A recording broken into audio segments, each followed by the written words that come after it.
नमस्कार प्यारे बच्चों, मैं मीनू राणा जीपीएस सेहरी से और मेरे साथी सुनील कुमार जीपीएस एनपी खुर्द से। हम हैं ब्लॉक खरखोदा से। आज हम आपको कक्षा 5 की परिवेश अध्ययन की पाठ्य पुस्तक झरोखा से पाठ 18 आज भी कल भी करवाने जा रहे हैं। इसके लिए हम कुछ बच्चों के साथ आपको एक ज्ञानवर्धक यात्रा पर लेकर चलेंगे। हमारे साथ यात्रा में मिसेस नायर और उनकी बेटी याशवी भी शामिल होंगी। तो आगे बढ़ने से पहले आप लोग वाहन में बैठने के कुछ नियम जान ले।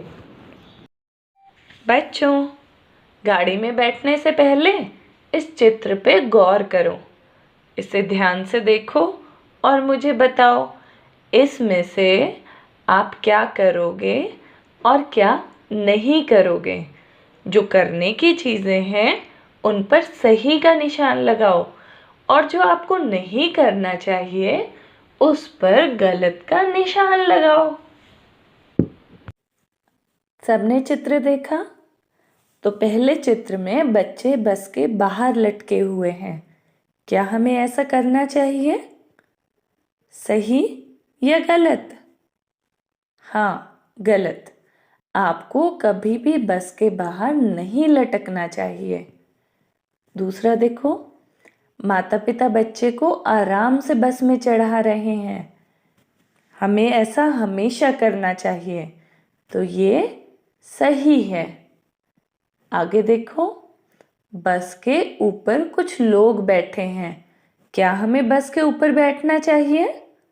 नहीं, वो बिल्कुल भी सुरक्षित नहीं है, तो इस पे हम कांटा लगाएंगे। उसके बाद देखो, बस के पीछे एक बच्चा भाग रहा है।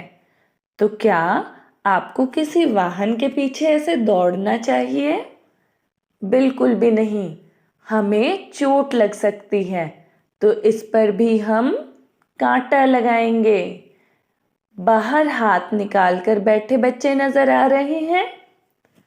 क्या हमें बस के या किसी भी गाड़ी के बाहर हाथ निकालना चाहिए? कभी भी नहीं, तो इस पर भी हम कांटा लगाएंगे। अगला देखो, बस में बैठा बच्चा कंडक्टर से टिकट ले रहा है। तो क्या हमें टिकट लेनी चाहिए? बिल्कुल सही, तो सही का निशान लगाओ। हमेशा वाहन में बैठने के बाद जो सार्वजनिक वाहन है उसकी टिकट आपके पास होनी चाहिए। तो आपने नियम देखे ना कि हम किसी वाहन से जाएं तो हमें किन बातों का ध्यान रखना है। हे भगवान, इतने वाहन! सड़क पर तो चलना ही मुश्किल हो गया है। इधर से पी पी पा पा, सब लोग जल्दी में लगते हैं। बताओ हमें क्या फ़ायदा हुआ इतनी सुबह सुबह निकलने का। ना जाने किस टाइम तक हम रिफाइनरी पहुंचेंगे। कोई नहीं बच्चों, इतने हम वाहनों के बारे में जान लेते हैं। आपके घर पे कौन कौन से वाहन हैं? पहला उत्तर आया ट्रैक्टर, स्कूटी, बाइक, गाड़ी, साइकिल। अरे वाह, साइकिल तो सब बच्चों के पास है और सबसे अच्छा वाहन है, क्योंकि उससे ना तो धुआं धूल होती है और ना ही उसमें तेल डलता है। चलो बच्चों, इतने तो हम रोड पे चलेंगे, टाइम पास तो करना पड़ेगा। तो मैं आपके साथ एक क्रॉसवर्ड खेलूंगी। मैंने दो बच्चों को एक क्रॉसवर्ड दिया है, तो आप इस क्रॉसवर्ड को ध्यान से देखो। इसमें से आपको वाहनों के नाम खोजने हैं। तो मैं आपको बना के दिखाती हूँ। पहला, आप लोग दाएं से बाएं या बाएं से दाएं कैसे भी अक्षर बना सकते हैं। वो 2 शब्दों का हो सकता है, वो 3 शब्दों का हो सकता है, 4 का, 5 का, जितना आप इसमें से बना सकें। तो आपको क्रॉसवर्ड सॉल्व कैसे करना है? दाएं से बाएं या बाएं से दाएं, ऊपर से नीचे। तो आप मेरे साथ क्रॉसवर्ड शुरू करो। तो सबसे पहले जो मैं शब्द ढूंढ रही हूँ वो है ह वा ई जहाज, हवाई जहाज। तो मैंने तो पहला वाहन ढूंढ लिया। उसके बाद देखो, रेलगाड़ी। उसके बाद मैंने क्या ढूंढा?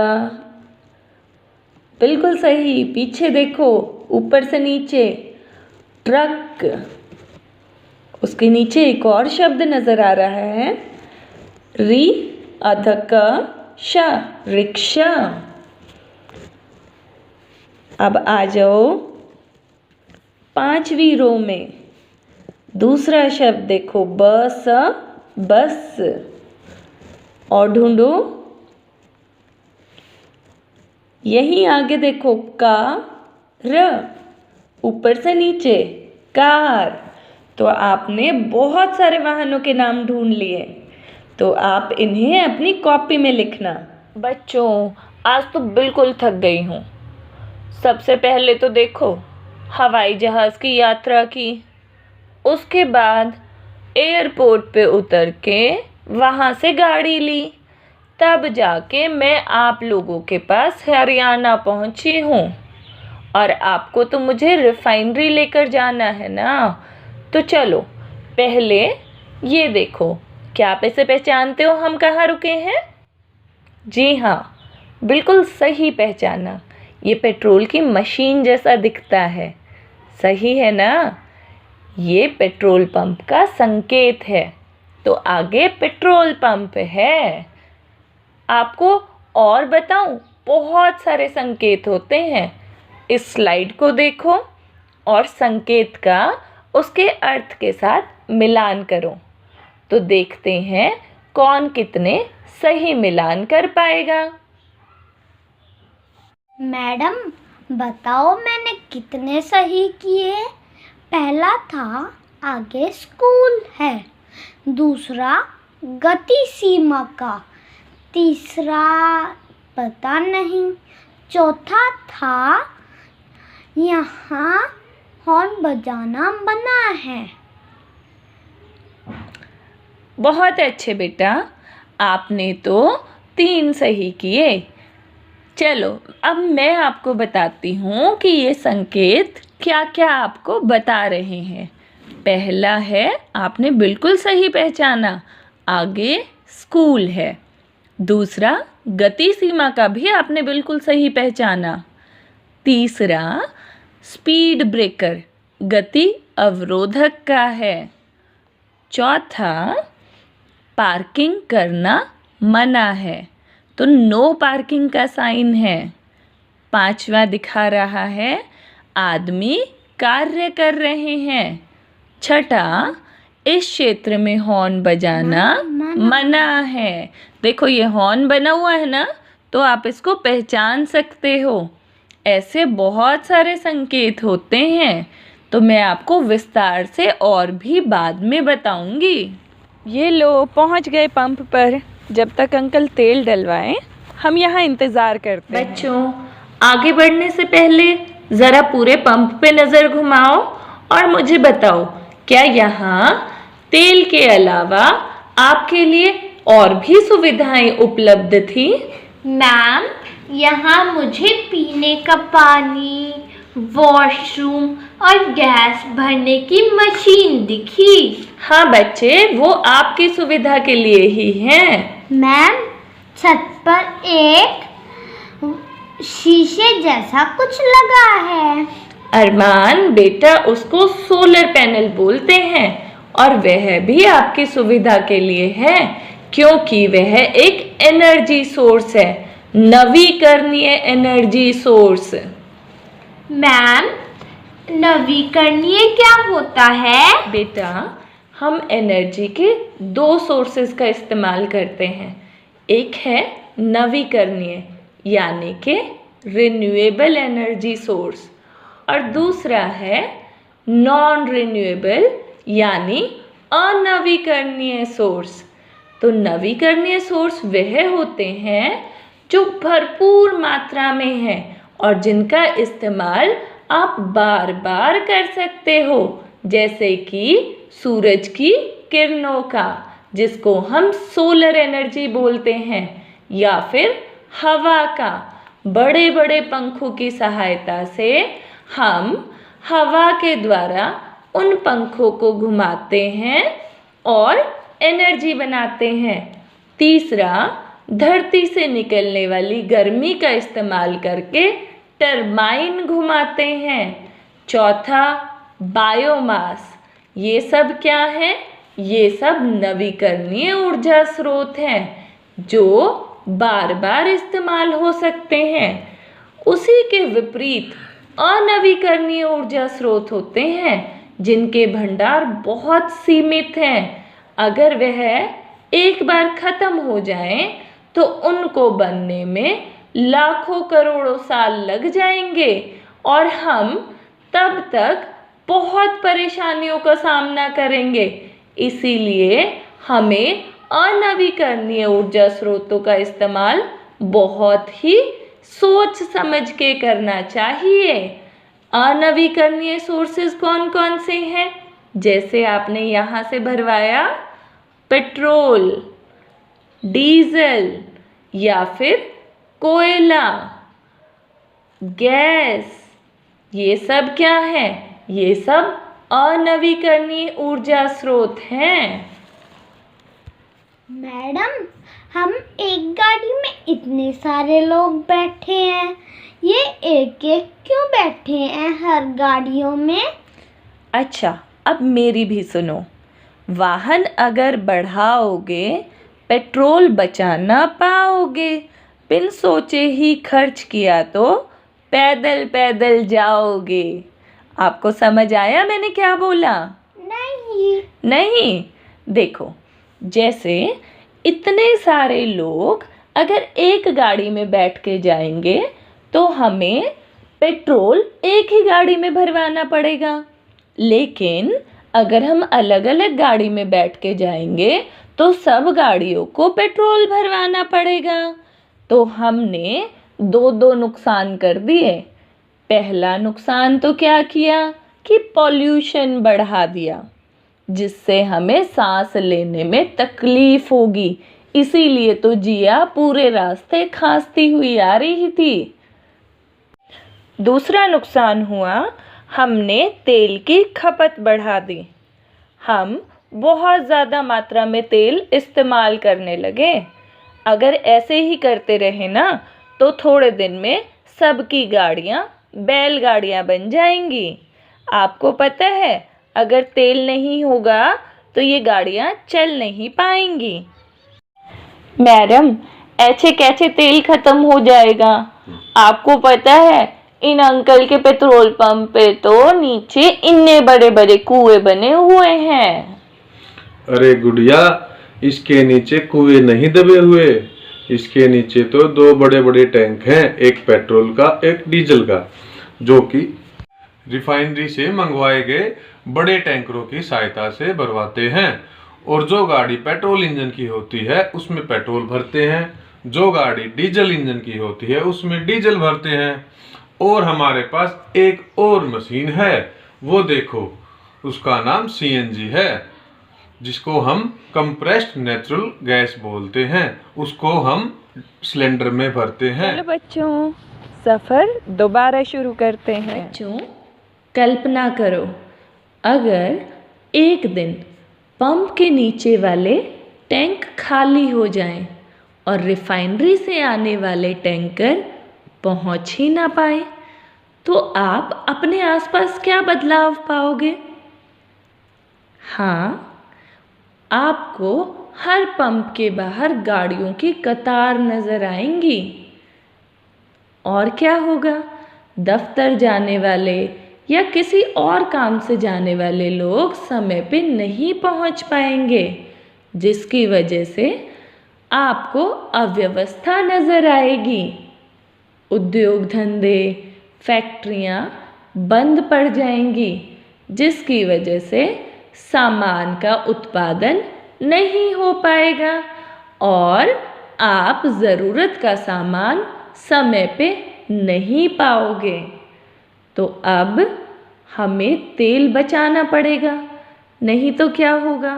तेल नहीं है, तेल नहीं है, बार बार चिल्लाओगे। सीमित है भंडार तेल के, आखिर कितना पाओगे? तो आपको पता है ना, तेल अनवीकरणीय स्रोत है, तो हमें इसे बहुत सोच समझ के इस्तेमाल करना होगा। तो ये सब आप ही कर सकते हो, क्योंकि आगे आने वाले समय में आप लोगों को ही तो इसकी ज़्यादा आवश्यकता है। तो आप कैसे करेंगे? आप अपने माता पिता, अपने रिश्तेदारों को सचेत करके करेंगे। आपको उन्हें क्या क्या बातें बतानी हैं? सबसे पहले तो रेड लाइट पर गाड़ी का इंजन बंद करें। जहाँ तक मुमकिन हो साइकिल का प्रयोग करें। ज़्यादा लंबी दूरी पर जाने के लिए गाड़ी के बजाय सार्वजनिक वाहनों का प्रयोग करें, जैसे बस, ट्रेन। दफ्तर जाने के लिए एक गाड़ी में एक से अधिक लोग कारपूलिंग करें। आपको कहीं भी अगर कोई तेल बर्बाद करता नजर आए तो उसको आप यही संकेत बताएं और उन्हें एक बात और बताएं, तेल है अनमोल, जाने इसका मोल। तेल बचाएं, कल भी पाएं। ये तो मैंने आपको कुछ बताए। अब आप अपने आप एक पोस्टर बनाएं और सोचिए कि आप क्या संकेत देना चाहते हैं। आप दूसरों को अपना मैसेज कैसे पहुंचाएंगे, अपना संदेश कैसे बताएंगे? तो आप सबके पास पेपर पेन है ना, आप उसको लिखो और सुंदर सा कलर करके फिर मेरे को दिखाओ। जब तक आप अपने रंग और पेंसिल निकालते हो तब तक हम एक पहेली बूझते हैं। बूझो तो जानू। मैं तुम्हें एक पहेली देती हूँ, देखते हैं सबसे पहले उसका उत्तर मुझे कौन देगा।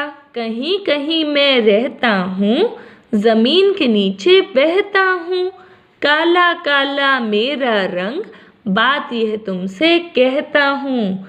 बताओ, सोचो मैं किस चीज़ के बारे में बात कर रही हूँ। मैडम मुझे पता है, मुझे कौवा। नहीं मैडम, मुझे पता है, सांप। नहीं बेटा, सांप भी नहीं है। मैं तो तेल के बारे में बात कर रही हूँ। मैडम पर हमारी गाड़ी में जो तेल भरा गया वो तो काले रंग का नहीं था। फिर किस रंग का था? वो तो नीला था। अच्छा, आप बिल्कुल सही बोल रहे हो, लेकिन वह हमेशा ही नीले रंग का नहीं था। उन अंकल ने आपको बताया था ना कि वो रिफाइनरी से टैंकर मंगवा के नीचे भरते हैं। तो जब रिफाइनरी को वो मिलता है तो बहुत ही काला, गाढ़ा और बदबूदार होता है, जिसको हम पेट्रोलियम कहते हैं। पेट्रोलियम जमीन में बहुत गहराई पर मिलता है। मैडम फिर तो हम अपने खेत में कुआं खोद के अपनी गाड़ी में पेट्रोलियम भर लेंगे। अरे गुड़िया, जो वो पेट्रोलियम अगर हर जगह से निकल पाता तो सब अपने खेत में बोरवेल लगा लेते और हमारा देश बहुत अमीर हो जाता। हमें दूसरे देशों से तेल ना मंगवाना पड़ता। क्या आपने खबर में सुना है कि तेल के दाम बढ़ गए हैं? हाँ मैडम। तो उसका कारण क्या है, क्या आप बता सकते हो? मैडम मुझे तो नहीं पता। बेटा, हम जो तेल या पेट्रोलियम इस्तेमाल करते हैं सारा हमारे देश में नहीं निकलता, हमें कुछ इंपोर्ट करना पड़ता है, जिस वजह से तेल के दाम ऊपर नीचे होते रहते हैं। ये देखो भारत का मानचित्र। यहाँ आपको जो ये बिंदुएं नज़र आ रही हैं, यहाँ से हम भारत में तेल पाते हैं। आप सबने मानचित्र देखा और ये भी जान लिया कि भारत में किस किस राज्य से पेट्रोलियम का उत्पादन होता है। अब आपको एक काम करना है, आप एक ऐसा खाली मानचित्र लेंगे और उन स्टेट्स को मार्क करेंगे, उन राज्यों पे निशान लगाएंगे जहाँ जहाँ से आपको पेट्रोलियम मिलता है। मैडम मैंने पोस्टर बना लिया। आप सुनो, समय रहते बचाना है, नहीं तो बाद में पछताना है। मैडम मेरा भी हो गया। देखो, जन जन को संदेश पहुंचाना है, तेल को बचाना है, आगे भविष्य को बचाना है। बहुत अच्छा संदेश। अगर भविष्य बचाना है तो तेल तो अभी से बचाना शुरू करना पड़ेगा। मैडम आप बताओ, वो जो काला गाढ़ा बदबूदार पेट्रोलियम रिफाइनरी में आता है, तो रिफाइनरी वालों को कैसे पता लगता है कि वो कहाँ मिलेगा? बेटा, वो रिफाइनरी वाले नहीं, हमारे वैज्ञानिक पता करते हैं, और उसको पता करने के लिए बहुत बड़ी मशीनों और उपकरणों की आवश्यकता होती है। पेट्रोलियम हर जगह उपस्थित नहीं है। समुद्र तल के नीचे बहुत गहराई में मिलता है। आपको पता है, लाखों करोड़ों साल पहले धरती पे बहुत पानी था, तो जैसे समुद्र के अंदर जानवर मरते गए, पेड़ खत्म होते गए, तो उन पर मिट्टी की परत चढ़ती चली गई। उसमें दाब और ताप के कारण वो सारे अवशेष तरल अवस्था में बदल गए, जिसको हम पेट्रोलियम कहते हैं, जो कि काले रंग का होता है। जब वैज्ञानिक इसका पता कर लेते हैं तो उसे वहाँ से पाइपों की सहायता से निकाला जाता है और रिफाइनरी तक पहुँचाया जाता है। फिर रिफाइनरी उसको साफ करती है। और आपको पता है, उस पेट्रोलियम से और भी बहुत सारी फ़ायदेमंद चीज़ें मिलती हैं, जैसे पेट्रोल, डीज़ल, केरोसिन ऑयल, मोम, पेंट में मिलाने के लिए बहुत कुछ चीज़ें आपको वहाँ से मिलती है। सिलेंडर में भरने वाली गैस, तो ये सब पेट्रोलियम से मिलता है।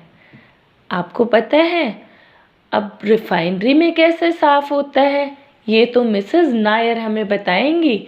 उनसे मिलने हम जा रहे हैं। आज हम उन्हें फॉलो करेंगे, अभी पहुंचने ही वाले हैं। बहुत मज़ा आएगा। हुर्रे, yippee, बहुत मज़ा आएगा। बच्चों, सफ़र में आगे बढ़ने से पहले आप अपनी परिवेश अध्ययन की पाठ्यपुस्तक झरोखा के पेज नंबर 148 को देखें। वहाँ दिए गए प्रश्नों का उत्तर दें। उम्मीद है यहाँ तक के सफ़र के बाद आपको इन प्रश्नों के उत्तर मालूम हैं। पता करो और लिखो।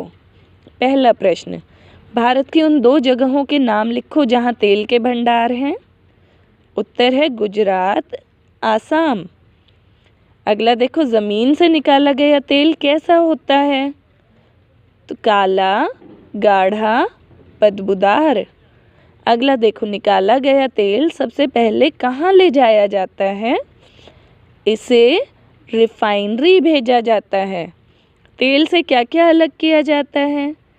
ये वैसे आपको रिफाइनरी जाने के बाद पता चलता, लेकिन उत्तर आप लिखिए। डीज़ल, पेट्रोल, खाना पकाने की गैस, मिट्टी का तेल और ग्रीस। ज़मीन के नीचे और क्या क्या मिलता है? उत्तर है पानी, कोयला, सोना और प्राकृतिक गैस। ये लो बच्चों, पहुंच गए। Hello Mrs Nair. Hello madam. नमस्ते आंटी। नमस्ते बेटा। आप सब तैयार हो चलने के लिए? जी हाँ, तैयार हैं। तो आप सब अपनी गाड़ी में बैठो और गाड़ी मुझे फॉलो करेगी। माँ, मैं भी तैयार हूँ। याश्वी, आप भी चलोगे बेटा? हाँ माँ। तो जाओ, पहले अपना हेलमेट लेकर आओ। ये लो माँ, मैं ले आई। Okay then, ready for the ride. माँ, आप बहुत स्लो चला रहे हो, तेज चलाओ। वूम वूम। बेटा, जरा गति सीमा संकेत देखो, ये क्या कहता है? 50। तो क्या मैं इससे ज्यादा चलाऊं? माँ देखो, वो गाड़ी भी हमें फॉलो कर रही है। वो हमारे साथ रिफाइनरी चल रहे हैं। अरे माँ देखो, सब लोग हमें कॉपी करके हेलमेट पहन कर आए हैं। बेटा, वो हमें कॉपी करके नहीं, वो यातायात के नियमों का पालन करके पहन के आए हैं। दुपहिया वाहन पे आप जब भी बैठो, हेलमेट ज़रूरी है। याश्वी, मेरी तो स्कूटी का भी तेल ख़त्म होने वाला है बेटा। अरे माँ, आपको कैसे पता? आपकी स्कूटी ने बताया क्या? हाँ बेटा, मेरी स्कूटी ने बताया। ये देखो फ्यूल गेज, ये मेरी स्कूटी का पेट है। जब ये सुई नीचे होती है तो वो पेट खाली है, जब ऊपर होती है तो भरा हुआ है। तो अभी मेरी स्कूटी का पेट खाली है। माँ, आप मुझे यातायात के नियमों के बारे में बता रही थी। और भी नियम होते हैं क्या? हाँ बेटा, होते हैं। मैं तुम्हें यातायात नियमों का ये पोस्टर पढ़कर सुनाती हूँ, ध्यान से सुनना। सड़क पर रहें सतर्क व सावधान, अपना और दूसरों का बचाव करें, जिम्मेदार नागरिक बने, ट्रैफिक के नियमों का पालन करें। तो पहला नियम क्या है? दुपहिया वाहन पर बैठे व्यक्ति हमेशा हेलमेट पहने। स्कूटर व मोटरसाइकिल पर 2 से अधिक व्यक्ति ना बैठें। वाहन चलाते समय मोबाइल का प्रयोग ना करें। गाड़ी चलाते समय सीट बेल्ट अवश्य लगाएं। निर्धारित गति सीमा में और अपनी लेन में ही वाहन चलाएं। हमेशा ट्रैफिक लाइट्स को फॉलो करें। तो कैसे फॉलो करना है, आप मेरे को सुनो। नियम सड़क के रखना ध्यान, सफ़र तुम्हारा हो आसान। देखो जब तुम बत्ती लाल, वाहन की तब रोको चाल। पीली बत्ती करे पुकार, चलने को होना तैयार। हरी बात बतलाए खास, चलो चलो मंजिल के पास। आपने सुनी कविता? अच्छा बताओ, लाल बत्ती क्या कह रही है? रोको रोको वाहन की चाल। अच्छा, पीली बत्ती क्या पुकार कर रही है? जल्दी बोलो। चलने को होना। हाँ, हो तैयार। हरी बात बतलाए खास, क्या खास है? चलो चलो मंजिल के पास। बहुत अच्छे।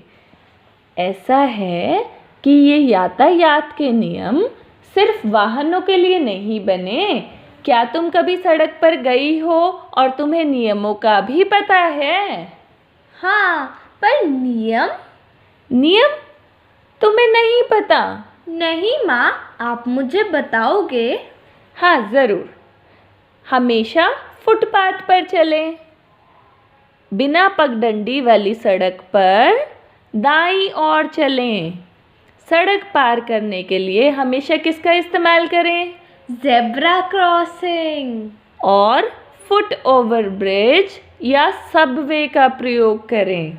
जहाँ ज़ेब्रा क्रॉसिंग ना हो, वहाँ सड़क पार करने के लिए सड़क के किनारे खड़े होकर पहले अपनी दाईं ओर देखें, फिर अपनी बाईं ओर देखें। फिर दाईं ओर देखें और अगर कोई वाहन ना आ रहा हो तो सड़क पार करें। सड़क के मोड़ सड़क पार ना करें। सड़क पर कभी ना खेलें। दौड़कर सड़क पार ना करें। सड़क पर चलते समय बातें व शरारतें ना करें। तो कभी सड़क पर खेलोगी? नहीं माँ। दौड़कर सड़क पार करोगी? नहीं। कहाँ चलना है अगर हम रोड पर चलेंगे तो? ज़ेब्रा क्रॉसिंग या सबवे। जब तक मिसेस नायर अपनी स्कूटी में पेट्रोल भरवाएंगी तब तक हम लोग परिवेश अध्ययन की पाठ्य पुस्तक का पेज नंबर 150 करेंगे। सोचो और कॉपी में लिखो। दुपहिया वाहन पर बैठे व्यक्ति को हेलमेट क्यों पहनना चाहिए? किसी भी दुर्घटना के कारण सिर पर लगने वाली चोट से बचने के लिए सदैव हेलमेट पहनना चाहिए। वाहन चलाते समय मोबाइल का प्रयोग क्यों नहीं करना चाहिए? वाहन चलाते समय मोबाइल का प्रयोग ध्यान को भटका सकता है, इसीलिए रोड पर हमेशा सतर्क रहें और मोबाइल का प्रयोग ना करें। गाड़ी चलाते समय सीट बेल्ट क्यों लगानी चाहिए? रोड पर एकदम से ब्रेक लगाने पर चालक आगे वाले शीशे पर जाकर लग सकता है, इसीलिए सीट बेल्ट उसको टकराने से सुरक्षित रखती है। क्या हो सकता है यदि मोटरसाइकिल पर 3 या 4 व्यक्ति सवार हों? मोटरसाइकिल दुपहिया वाहन है। 3 या 4 व्यक्तियों के बैठने के बाद वह अपना संतुलन खो सकती है। वाहन चलाते समय पालन किए जाने वाले कोई 5 नियम लिखो। ये वाले नियम आप पिछली स्लाइड से देखकर लिखोगे। अगला है पेज नंबर 151। मिलान करो।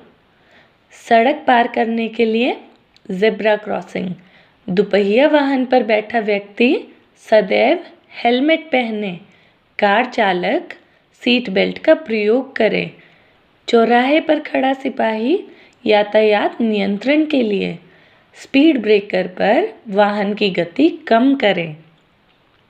आगे देखें, चर्चा करो। यदि तेल के भंडार खत्म हो गए तो क्या क्या परेशानियां आएंगी? तो सबसे पहले परेशानी, गाड़ियां चलनी बंद हो जाएंगी। दूसरा, फैक्ट्रियों में काम बंद हो जाएगा। तेल की बचत कैसे की जा सकती है? पहला, रेड लाइट पर गाड़ी का इंजन बंद करके। दूसरा, ज़्यादा से ज़्यादा साइकिल या जो वाहन तेल का इस्तेमाल नहीं करते उनका प्रयोग करके। तुम्हारे घर में पेट्रोल और डीजल किस किस काम के लिए खरीदा जाता है? ये आप स्वयं लिखेंगे। तो हमने अपने अभ्यास प्रश्न पूरे किए। आज भी कल भी पाठ की ज्ञानवर्धक यात्रा आपने पूरी की। अब एक छोटी सी प्रश्नोत्तरी के माध्यम से जानते हैं कि आप पाठ को कितना समझ पाए। तो नीचे आपको प्रश्न और उनके कूट दिए हैं। आपको दिए गए समय में सही उत्तर चुनना है। आप स्वयं पढ़ें और उत्तर का चयन करें।